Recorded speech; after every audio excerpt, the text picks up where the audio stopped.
বাংলাদেশের প্রান্তিক জনপদ থেকে শুরু করে পৃথিবীর বিভিন্ন প্রান্তে ঠিক এই মুহূর্তে কি ঘটছে তা নিয়ে আয়োজন এখন চারদিক। পুরো আয়োজনে আপনাদের সঙ্গে আছি মুজাহিদ শুভ। শেখ হাসিনার সঙ্গে যারা অপরাধে জড়িত তারা কখনো রাজনীতিতে ফিরতে পারবে না বলে মন্তব্য করেছেন প্রধান উপদেষ্টার প্রেস সচিব শফিকুল আলম।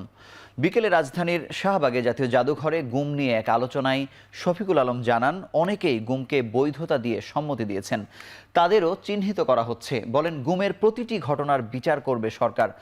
কোনো ধর্মের বর্ণের মানুষ যেন আর গুমের শিকার না হন, সেজন্য সরকার কাজ করবে বলেও জানান প্রধান উপদেষ্টার প্রেস সচিব। জানেন তার ভাই বোন ছেলে মেয়ে যারা যেখানে হারিয়েছে সেই জায়গাগুলো খোঁজার দায়িত্ব আমরা যেমন নিয়েছি আপনারাও নেবেন, আপনারা আমাদের সাথে থাকেন। আমরা এটার জন্য একটা প্যানেল করেছি, আমরা এটার জন্য একটা কমিশন করেছি, তারা প্রত্যেকটা কেস একটা দুটো তিনটা চারটা করে দেখছে এবং আপনাদের গুলো আমরা জানতে চাবো যে কি হয়েছিল। সংবাদকর্মীদের বিরুদ্ধে মিথ্যা মামলার বিষয়ে অন্তর্বর্তী সরকারের প্রধান উপদেষ্টা ডক্টর মোহাম্মদ ইউনূসের অবস্থানকে স্বাগত জানিয়েছে সাংবাদিকদের আন্তর্জাতিক সংগঠন রিপোর্টার্স উইদাউট বর্ডার্স। বৃহস্পতিবার প্রকাশিত বিবৃতিতে বাংলাদেশে গণমাধ্যমের স্বাধীনতা নিশ্চিতে ডক্টর ইউনূসের প্রতি আহ্বান জানায় আরএসএফ। জোর দেয় দেশের সংবাদ মাধ্যমের কাঠামোগত সংস্কারে ব্যবস্থা নেওয়ার ওপর। 150 সাংবাদিকের বিরুদ্ধে তদন্তবিহীন হত্যা মামলা দায়ের করার বিষয়টি সম্প্রতি এক সাক্ষাৎকারে স্বীকার করেন ডক্টর ইউনূস। তার সরকার এ চর্চায় ইতি টেনে অভিযোগের সত্যতা খতিয়ে দেখে ব্যবস্থা নেয়ার আশ্বাস দেন তিনি। 167 জন সংবাদকর্মীর অ্যাক্রিডিটেশন কার্ড বাতিল প্রসঙ্গে তিনি জানান, এতে তাদের কাজে কোনো বাধা আসবে না, শুধু সরকারি কার্যালয়ে প্রবেশাধিকার সীমিত হবে। উপদেষ্টারা চাকরিজীবীর মতো কাজ করছেন, তাদের মধ্যে কোনো বিপ্লবী আচরণ নেই বলে মন্তব্য করেছেন বিএনপির সিনিয়র যুগ্ম মহাসচিব রুহুল কবির রিজভী। শুক্রবার বিকেলে রাজধানীর নয়াপল্টনে বিএনপির কেন্দ্রীয় কার্যালয়ের সামনে জাতীয়তাবাদী রিকশা ভ্যান অটো চালক দলের বিক্ষোভ সমাবেশে কথা বলেন তিনি। বিএনপি চেয়ারপারসনের বিশেষ সহকারী শামসুর রহমান শিমুল বিশ্বাস আশা করেন, ব্যাটারি চালিত রিকশার বিষয়ে শিগগিরই ইতিবাচক সিদ্ধান্ত নেবে সরকার। অনুষ্ঠানে গণ অভ্যুত্থানে হতাহত পরিবারের স্বজনরা রাষ্ট্রকে তাদের দায়িত্ব নেয়ার দাবি জানান। এর আগে গণ অভ্যুত্থানে শহীদদের শান্তি কামনায় দোয়া করা হয়।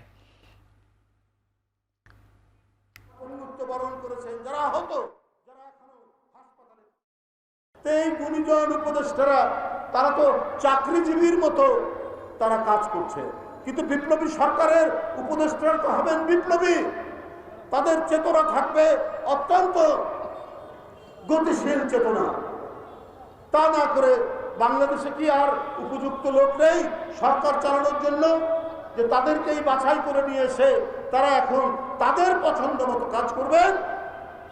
এইটা আমরা ডক্টর ইউনূস সাহেবের কাছে আমরা আবেদন জানাতে চাই, আমরা তার কাছে অনুরোধ জানাতে চাই। আগামী নির্বাচনে ইসলামী দলগুলোর সাথে জোটগতভাবে অংশ নিতে জামায়াতে ইসলামী কাজ শুরু করেছে বলে জানিয়েছেন দলটির সেক্রেটারি জেনারেল অধ্যাপক মিয়া গোলাম পরওয়ার।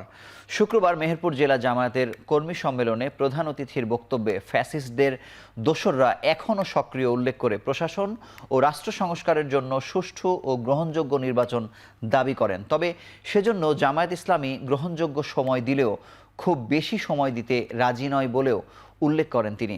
বিএনপির সাথে জামায়াতের সম্পর্ক আগের মতোই রয়েছে উল্লেখ করে বলেন, যারা দলটির সাথে জামায়াতের দূরত্ব দেখছে তারা গুজব সৃষ্টিকারী।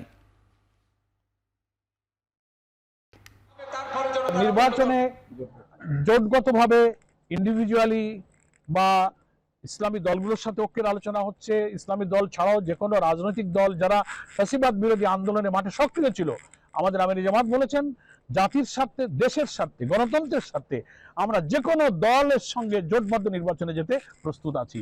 সে প্রচেষ্টা, প্রক্রিয়া, আলোচনা চলছে।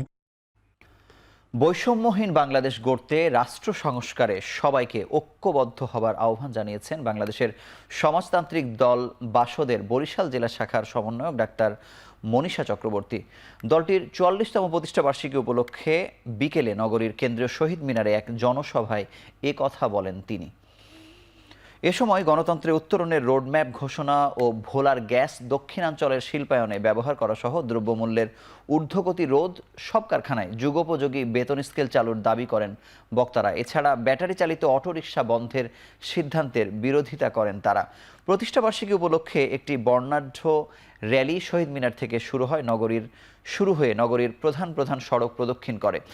বাসদের কেন্দ্রীয় কমিটির সাধারণ সম্পাদক কমরেড বজলুর রশিদ ফিরোজ সহ দলটির বিভিন্ন পর্যায়ের নেতারা উপস্থিত ছিলেন।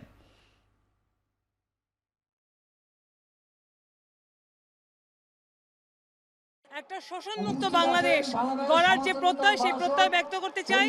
আমরা ব্যাটারি চালিত যানবাহন উচ্ছেদ বন্ধের দাবি জানাতে চাই এবং সকল কারখানায় যুগোপযোগী বেতন স্কেল চালুর দাবি করছি। আমরা একই সাথে বলতে চাই যে দ্রব্যমূল্য কমিয়ে গণতন্ত্র উত্তরণের রোডম্যাপ এই অন্তর্বর্তীকালীন সরকারের অবশ্যই ঘোষণা করতে হবে এবং দক্ষিণাঞ্চলের জনগণের জন্য ভোলার গ্যাস দিয়ে শিল্প কলকারখানা এই অঞ্চলে গড়ে তোলার ব্যবস্থা করতে হবে।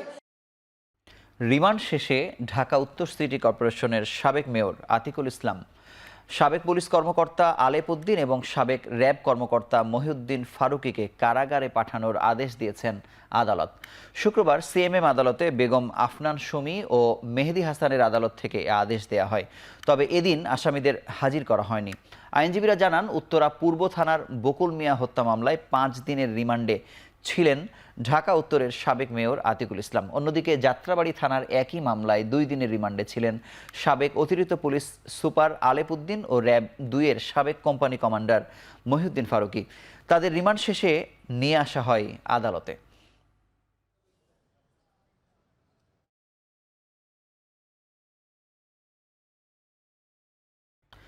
আগুনে পুড়ল ব্রাহ্মণবাড়িয়ার নবীনগর পৌর মার্কেটের 12টি দোকান। শুক্রবার বিকেল 3:45টার দিকে এই আগুনের ঘটনা ঘটে।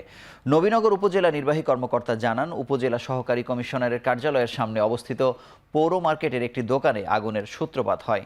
পরে তা আশপাশের দোকানে ছড়িয়ে পড়ে। ফায়ার সার্ভিসের একটি ইউনিট প্রায় 1 ঘন্টা চেষ্টা চালিয়ে আগুন নিয়ন্ত্রণে আনে।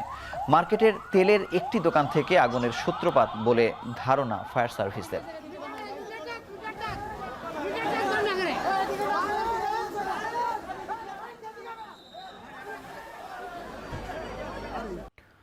চট্টগ্রামে জুলাই গণ অভ্যুত্থানের স্মৃতি ধরে রাখতে দ্রোহ কান্নার জুলাই শিরোনামের প্রদর্শনী হয়েছে। ছুটির দিনে এতে ভিড় করেন নানা বয়সী মানুষ।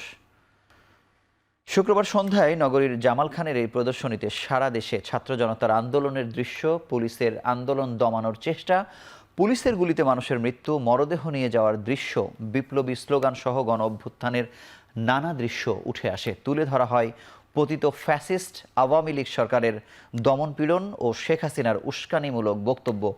এছাড়া দেয়ালে দেয়ালে গ্রাফিটি, সামাজিক যোগাযোগ মাধ্যমে প্রকাশিত বিভিন্ন গ্রাফিক্স ও ভিডিও চিত্র প্রদর্শন করা হয়। ফেইল্ড ক্যামেরা স্টোরিজের আয়োজনে প্রামাণ্যচিত্র প্রদর্শনীতে কারিগরি সহযোগিতায় ছিলেন গণযোগাযোগ অধিদপ্তর ও বাংলাদেশ টেলিভিশনের চট্টগ্রাম শাখা।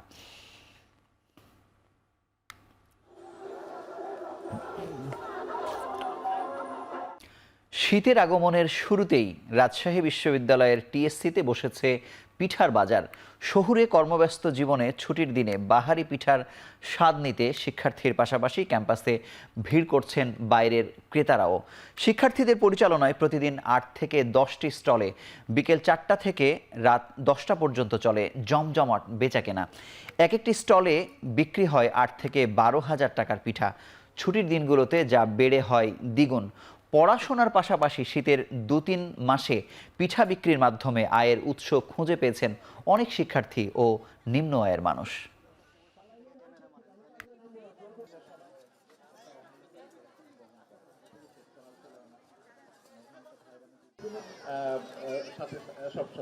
শেষ করছি এখন চারদিক। সঙ্গে থাকার জন্য ধন্যবাদ। শুভরাত্রি।